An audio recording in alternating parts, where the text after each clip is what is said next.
maybe I should start with the topic of shamanism. Who knows, it could be relevant, and how that relates to Gnosticism, or what I call the living gnosis today.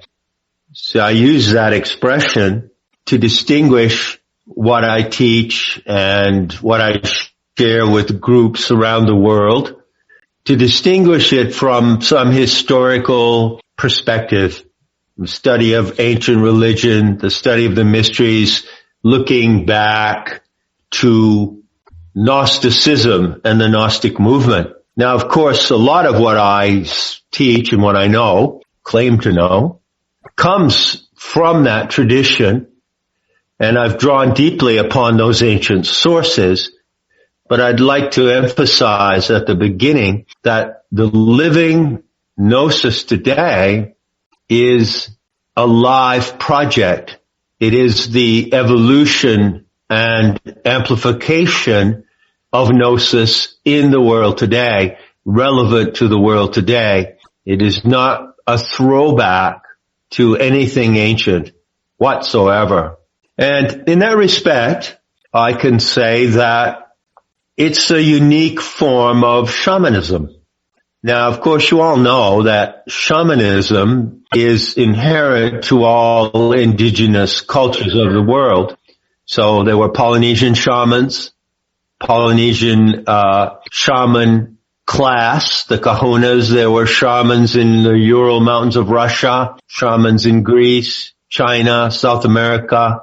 So it's a worldwide phenomenon. But the particular form of shamanism taken today by Gnosis is unique, and it stands sort of apart in certain ways. It's definitely a standalone event. And so what does it represent? Well, the shamanic cultures around the world, as we know, belong to the native peoples in the Dakotas, in the Southwest, where I lived in Santa Fe for many years, in Mexico, of course. And they have survived miraculously against horrific assault and genocide. But there is also a shamanic tradition indigenous to Europe, which has also suffered from the same monstrous attack and destruction coming from certain parties, and I'll get into who those parties are. And so what I have done is I have restored the sacred narrative of the indigenous white European shamanism. That's what it is. That's how I would describe it. And when I use that term, the indigenous white shamanism of Europe, I'm referring to the whole spectrum of races in Europe who are Aryan Caucasian peoples, Germanic, Teutonic, you give them various names, the Iberian people of Spain, and so forth. And they were all ethnic strains of the Aryan Caucasian peoples. And it is those peoples who originated in the Caucasus Mountains some many, many thousands of years ago, who represent a kind of a root stock. I'm describing this because the factor of racial identity is tremendously important in Gnosis and Gnostic or Gaian shamanism, as I call it. So I'm going to talk about the myth of Sophia, and one of the first things to understand about that myth is who are the authors of that myth. So when you look at the Navajo peoples or the Hopi, they have their tribal mythology, and those people and the ancestors of those people, I think you would agree, were the authors of their myth, which describes who they are and how they came to be, and may also describe in certain terms what is their purpose for being in the world, you see? Well, that is exactly what the myth of Sophia does. And the authors of this myth were actually, as far as I can tell, going back as far as I've been able to trace it, what we would call today Iranians or Persians. And so in the big picture here, it's necessary to see that the ancient Persians were Aryan Caucasian people. And they specifically brought this myth into the world, but they were of the same rootstock as the white European peoples were of the same rootstock as the ancient Persians. And so they all shared the Sophianic myth, but in various ways, in various different narratives. And what is so unique about the fallen goddess scenario is that it is the central narrative of all of those peoples.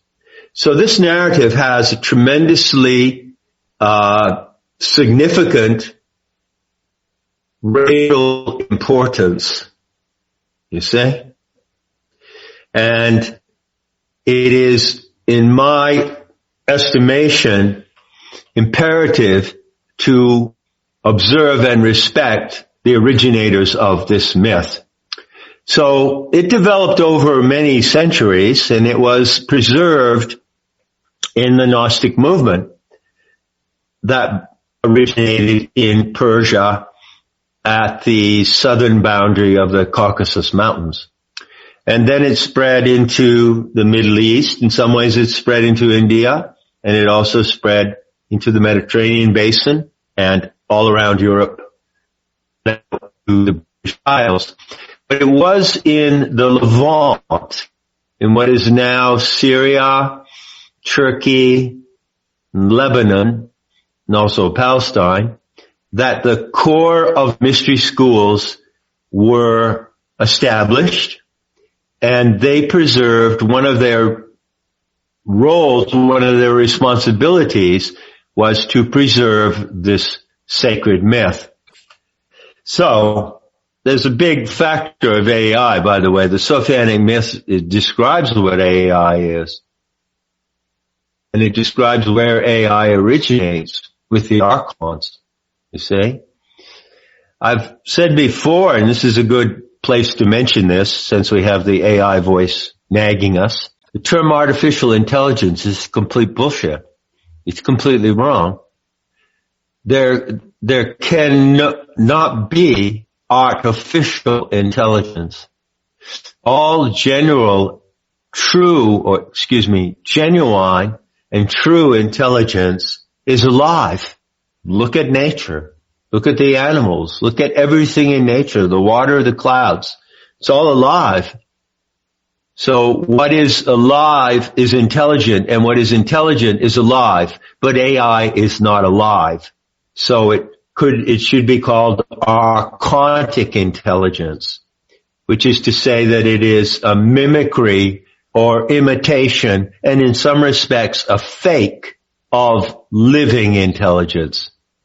And this is just the problem of our time. You see, one of the big problems that's exploding in the world right now is that there are a group of super rich people, psychopaths, who happen to have a lot of money and a lot of power, and they have established themselves as the rulers. Archon means ruler or authority.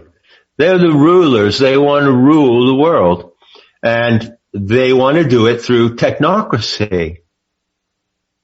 Now, obviously, what we call technocracy is a very recent phenomenon, right? It's the rulership or control of society through technical means, especially AI and IT, right? Which seems like a really recent phenomenon that has expanded on the planet and appears in some ways to be taking over everything. But if you go back and you look at the Gnostic myth of Sophia, it explains the origin of the technocratic madness of our time.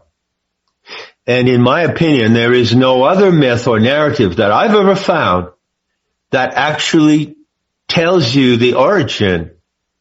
It tells you the origin of the Archons and how they have worked and infiltrated the human mind, going back to about 4,000 years ago at the appearance of the Abrahamic religions. So you go back to the story of Abraham in the book of Genesis, and the Gnostics had some things to say about that story and what happened in that event.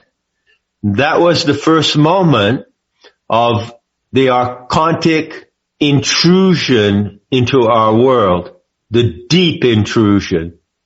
Certainly the Archons, and I'll tell you what they are in a moment, had been around for a long time, hundreds of thousands of years. In fact, the Archons existed before the Earth appeared. That's why they're called Archons, because it comes from a Greek root, arche, which means being there first. They're called Archons because they were here in the solar system, and the solar system was here before the Earth was manifested by Sophia. She didn't create the Earth. She turned into the Earth. So the Earth is her body. So before she existed in a planetary body and before humanity was on the Earth, the Archons were here. And all of this is in the Sophianic myth. And then when humanity appeared, began to develop, and the different races were seeded in different parts of the world, the Archons observed this world, which I call a divine experiment. We are living in a divine experiment on the planet. We are sealed in a hermetic vessel, which is the atmosphere, like a petri dish. And inside this petri dish, there is a divinely conceived experiment happening. And the Archons took great interest in this. And they couldn't be part of it because they are not human. They are exobiological. They are an insect-like alien cyborg. But they inhabit the solar system external to the Earth. That's their habitat according to the Gnostic teachings. The Archons don't come from another galaxy. They don't come from another dimension. They are not advanced beings from another civilization somewhere in this galaxy. No. The Gnostic intel is very clear, and I invite anyone to tell me of any source of information about the Archons or extraterrestrials that is as clear and precise as the Gnostic intel. So the myth says that the Archons observed from outer space, outside the Earth, they observed the human species and the races evolving, and they were envious. They use this word envy, phonos in Greek, because they saw in humanity something that they wanted to be. And you know how envy works, don't you? When someone envies something else, and like if I envy my neighbor's car, right? It's not like I'm jealous that my neighbor has a car. That's cool. That's natural. I might be. And my jealousy might inspire me to work and get a car like that of my own. But if I envy my neighbor and his car, then I want to destroy what he has because I can't have it. That's the nature of envy. So the Archons are very clear in profiling, the Gnostics are very clear in profiling the Archons. And they say they're driven by envy and they're parasitical and invasive by nature. But for many, many thousands of years, they were not able to penetrate into the petri dish. In fact, they can only make short forays into the atmosphere of the Earth. For them to enter the atmosphere of the Earth is like a deep sea diver going down 2 miles in the ocean. They might be able to go down there with certain equipment, but they certainly can't stay down there for very long. You know, oxygen is toxic to them. and they don't breathe anyway, but oxygen is toxic to them. And so the Archons had a problem. They wanted to get into this experiment and take it over in some way, but for a long time they didn't know how to do that. But they came upon a really, really clever, brilliant solution about 4,000 years ago. So what I'm talking about now is things that you learn when you go and learn the myth of the goddess Sophia, the fallen goddess scenario. I had the privilege to restore that myth, which, as I said, originated from the Aryan Caucasian peoples of Persia, and it was shared by the other races in Europe for many, many centuries. And what is remarkable today is how relevant this myth is to events that are happening today in the world. So, what did the Gnostics say? They said that the Archons are locust-like insect species, and that they are driven by envy to either want to become human or make humans become like them. And if they can't do either one of those two, they just as well would destroy this experiment in a mindless way, like locusts in a field. This is exactly how they characterize them. This is exactly how to think of them. They are not benevolent. Not at all. And I think it's interesting to know that, of course, anyone who's read into the ET contactee lore knows that there are many reports and many testimonies, aren't there? And, you know, I remember I read about 150 books on the ET UFO phenomenon when I was writing Not in His Image. And I would guess about 20 of them at least were contactee witness reports and accounts. I know all the famous accounts. And so arguably anyone who goes and looks into that genre would say, well, word's getting around on the planet that we've had all kinds of visitors, you know, visitors from other advanced civilizations, visitors from other dimensions, you know, the tall whites, the Pleiadians, the visitors from the constellation of the Lyra, and on and on and on, right? What did the Gnostics say about that? Well, in the surviving evidence, there is no account of them talking about any alien species except one. For some reason, this was the one that they found to be worthy of very deep interest. And that is because they knew how the Archons originated, and they knew that they were predatory and parasitical, and they represented a danger to the divine experiment on Earth, and even to the life of the planetary mother herself, you see. So that's why I used to say, I don't know how many ET visitors might have come and gone through the millennia, but all you need is one predatory species. And we have one.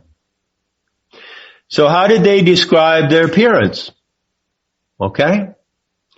There are two words in the Coptic language. One is a Greek and Coptic word. The other is purely a Coptic word. And they survive in the Gnostic materials, although the Gnostic materials were destroyed and burned. It's a miracle that anything survived. But in those 13 books from Nag Hammadi and elsewhere, you have a description of what the Archons are like physically, because they do have a physical presence in the solar system. And the center of their hive population is Saturn. So they use the word huhe, which is a strange Coptic word, and it can be interpreted as an aborted fetus or a prematurely born fetus. Either way. In a way, you can say that a prematurely born fetus is kind of an abortion because it's not a natural birth that happens after the full cycle of gestation of the embryo, right? It's a premature freak birth. So they said that the Archons resembled a prematurely born fetus. Picture it. Large head, bug eyes, small mouth, small nose. Anyone seen that before? Thin torso, underdeveloped torso, spindly limbs. It's the perfect image of a prematurely born fetus, isn't it? And that trope in Gnostic cosmology is shocking and also absolutely unparalleled. I mean, I've studied the mythologies of most every culture in the world over the years. I'm a comparative mythologist. That's what I do. I have never seen any trope or symbol or image that compares to this striking image of the premature or aborted fetus. And that's how they described one type of the Archons. In their physical form. They have this physical form in the solar system. And they can project it in a certain way into our atmosphere, but not in any stable way. I'll get to how they do that in a moment. But there was a second type of Archon that they also described by the use of the Greek word drakon, a dragon or reptilian type. So what the Sophianic myth says is that when the Archons appeared in the solar system, before the Earth existed, there was first just a hive of them, like a massive swarm of insects. And they actually didn't even have a habitat or a place to live. Eventually, Sophia gave them a place to live. She gave them the opportunity to create a hive world for themselves. And then when they formed this hive world, out of their hive mentality of drones, they created a kind of ego for themselves. Very bizarre. And this ego was, in a sense, the representation of the hive mind in a single identity. And that was the reptilian overlord, the Drakon. So I don't know if any of you have read Not in His Image or if you've followed my extensive talks about the Archons on the internet, but I can assure you that those two descriptions of the gray and the reptilian type can be found in the Gnostic material uniquely. So that was the physical profile. That's a lot about the Archons, but now let's really get to the crunch. How did the Archons originally start to affect us, attack us really? And how eventually did they get to crack in to this experiment? Those are the two questions. So in the first place, to realize that gray ETs don't breathe. Some people may think they do. I don't think they breathe. And they don't have sense organs, you know. Like I'm wearing these Ray-Bans because I have a slight problem with glare, so excuse me, but I'm more comfortable that way. But behind the Ray-Bans of the gray ETs, those black oval shields, what's behind there? There's no eyes behind there. They don't have eyes. Radio sensors. So the Archons are equipped with radio sensors and microwave frequency instruments. So they detect through the radiation and the reception of microwave frequencies. And so they can use these microwave frequencies as well to target the Earth. And they did this for thousands of years. It was very difficult for them, I assure you, to crack into the Petri dish of the planetary laboratory. But they didn't have anything else to do. And they were very bored. And they saw in the human species something that excited them and, as I said, made them envious. So they were intent for a very long time. And so the first waves of influence that they had came through a kind of telepathy. They managed to use microwave technology similar to what today is called message to skull. You know about that? Is that what it's called? We hear that the military and all the nefarious CIA and three-letter agencies who are basically just accessories to the Archons at this point can do this. They can transmit a wave to a person, to the brain, to the bone, and they can cause them to have thoughts, right? Well, that technology, which is in use today for nefarious reasons, goes all the way back to the Archons, because that's the technology they used to break into the human mind. And when they did that, they implanted in the human mind certain mental complexes, in particular two.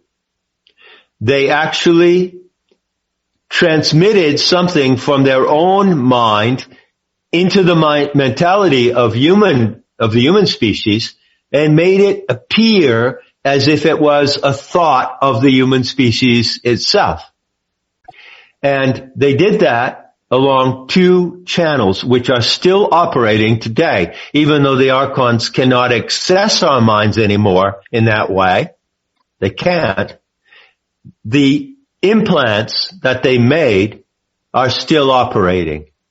Carlos Castaneda called this the foreign installation. And he described the mentality of the Archons absolutely beautifully in many respects. So the first thing is that they implanted master race ideology in the human mind. Then, on top of that, that was like an algorithm. It was like malware. Then on top of that, they iterated and added another algorithm, which is the Messiah complex. And then finally, they built that. They let these algorithms develop this malware working in the human mind. And then they gave it a third twist, which I call salvationist ideology, which is basically the idea that humanity is fallen or in great danger or has sinned, and we need to be saved by an extraterrestrial source. Christ in the minds of many people. Christ, the figure of Christ, is an archontic implant.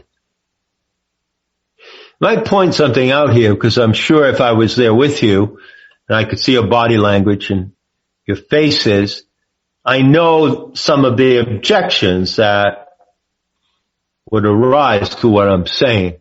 And I've looked at these objections myself very closely, believe me. I don't think anyone could raise objections stronger than those I raise against myself.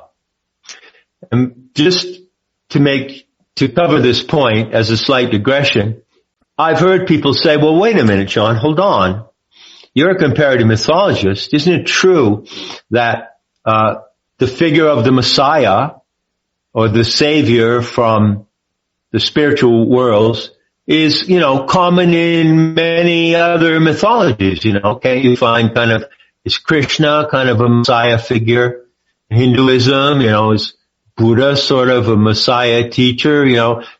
All these examples, John, you must have seen all these other examples of these motifs, the master race idea, theocracy, the Messiah, and the salvationist program. You must have seen these same themes in these other myths and cultures, right? You're a comparative mythologist. And my answer is, nope. If you look really closely, you will find that yes, there would appear to be some parallels.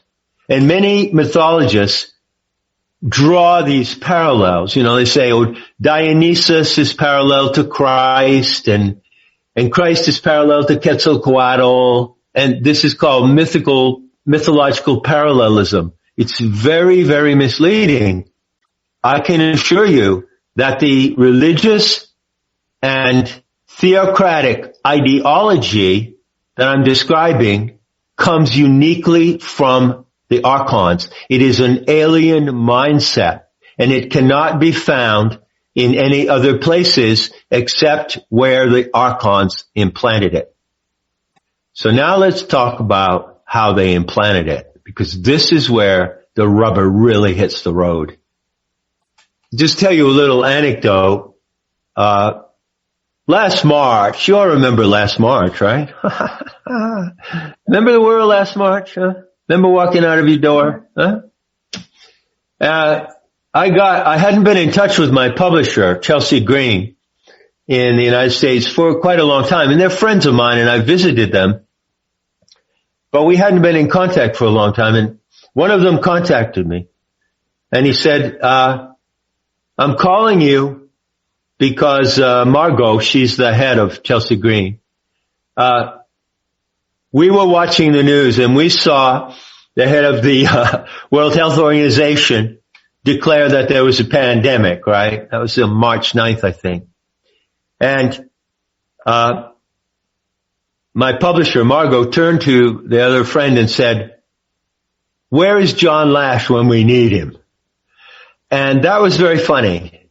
And that caused them to get back in touch with me, because they know that in the book, the intel that I give about the Archons refers directly to what is happening right now.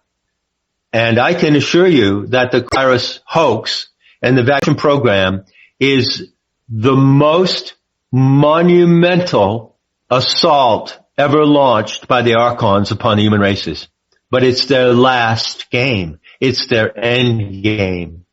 It's what is called in one of the Gnostic texts, the consummation of their works. Technocracy, vaccines, the AI, human hybrid, transhumanism, everything that's in your face today is the consummation and culmination of these Archons trying to break in to this experiment and take it over. And since they can't take it over because they don't have the will or intelligence to manage it, they would simply destroy it. So we are at the absolute endgame, and no one pointed this out more clearly than the Gnostics. So having said that much, what are you, about 35 minutes here? 40 minutes into this? I'm going to tell you a story. Now, I can't possibly convince you. Well, I'm not here to convince you of anything. But if I wanted to convince you of the truth of this story or of how I know this, I couldn't possibly do it in this conversation. So I'm just going to ask you to listen to this story. Let's call it a legend. This is a Gnostic legend. And I've not spoken ever publicly about this legend. I've talked a lot about it in Nemeta, my school, but not publicly. So, this legend describes how the Archons actually hacked into our experiment. Remember that for many millions of years, they were projecting into the experiment to get their mindset into our minds. And another tool that they use to do that, by the way, is HAL, H-A-L. HAL is a Coptic word, and it means, and I'm not kidding you, VR. It means virtual reality or simulation. And so it is a very great fact that although the Archons in their physical being, as the alien gray ETs, cannot in fact penetrate into the atmosphere and stay here for except a very short period of time, they can holographically project themselves into the atmosphere, because that is their highest power. They are a mimetic species, and their highest ability is to create virtual reality simulacra of anything, but also of themselves. And they are shapeshifters. So they can create simulacra, replicas, which are holographic, not real, and they can project that into the world where human beings will encounter them and fall under the illusion that they are having an actual meeting with an ET. And in a way they are. But it's only an archontic deception. Jacques Vallée called it a spiritual control program. So they use HAL to do that, and there you have the record of many ET encounters, through the ages, and many, many since 1947, as you know. But it wasn't enough for the Archons. One of the things that the myth says is that they violate boundaries. They cross boundaries. All of nature and everything that lives and is alive and real and symbiotic has boundaries. The cells of your body have boundaries. A river, a lake has boundaries. Clouds have, everything has boundaries, but the Archons want to smash boundaries. They do not respect boundaries. So ultimately they had to break in physically. They had to hack in. And the legend explains how they did this. So for a long time, they scanned all of the different races of the world because they were looking for one particular race that would have certain characteristics that would be more advantageous for them to intrude and take that race as their vector. They needed a racial vector in order to break into the experiment. And so around 4,000 years ago, around 1800 BC, it's an historical event. They detected the particular ethnic group of people who had the right qualifications, characteristics, and certain weaknesses that made them very attractive target for the Archons. Now they had to do something that is really amazing. And what they did has been demonstrated by science in an experiment that was done in the 19th century by a man named Andrew Cross. And this is called the abiogenesis of the Akari insects. Has anyone heard about that experiment? Abiogenesis means generation not by life. It means inorganic generation. So what Andrew Cross did was he showed, and you can go read about this, as many people have discussed it. He showed that if you have a certain condition of the atmosphere, and if you have a certain metallic medium, and he used, for instance, a metallic plate, and you subject it to of a certain kind of magnetic radiation, that it spontaneously produced insects. And it did. These are called the Akari insects. The Archons did something like this. And they did it in a particular environment. They could only do it there, and they couldn't do it anywhere else. And guess where that was? Well, it was the lowest place on Earth, interestingly. And the lowest place on Earth, and the mineral conditions in that area, dry mineral conditions of the desert with a lot of minerals in the land, were perfect for them to do this. So they, as a hive mind, produced something like a beam of force, and they projected it to this place. And as a result of that, these insect-like entities appeared spontaneously. I'm not making this up. Now, why did they do that? Well, because they had already identified their racial vector. Bear that in mind. They already knew the people that they wanted to get into. But how were they going to get into those people? Well, the story goes that the patriarch who was the head of those people was there at the lowest place in the earth. And he had come there with his tribe and his group, his clan. And the story says, and this story is in Genesis in the Bible, by the way. I'm just giving you the Gnostic version of it, the Gnostic commentary. He was very sleepy. It was a very hot day and felt drowsy and kind of dull.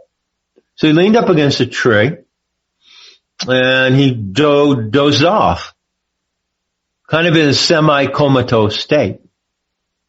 And around him, because there was shrubbery there at the time and greenery, there were shrubs. And in those shrubs, there were aphids, flying ants.